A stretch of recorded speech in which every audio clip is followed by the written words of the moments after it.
आणि छत्रपती शिवाजी महाराजांचा अवमान केल्याचा आरोप असणारे प्रशांत कोरटकर यांना कोल्हापूर सत्र न्यायालयाकडून दिलासा मिळाला। त्यांच्या वकिलांची बाजू समोर येते। तथापि नवीन जो कायद्यामध्ये सुधारणा आलेली आहे,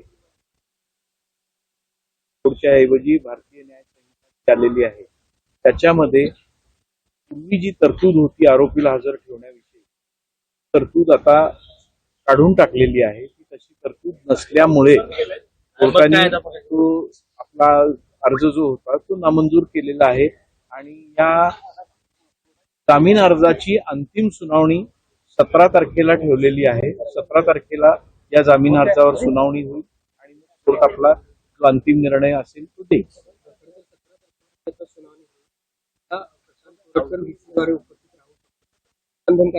तसं त्याच्यावरती काही बंधन नाही, म्हणजे प्रशांत कोरटकरनं हजर राहिलं पाहिजे असं बंधन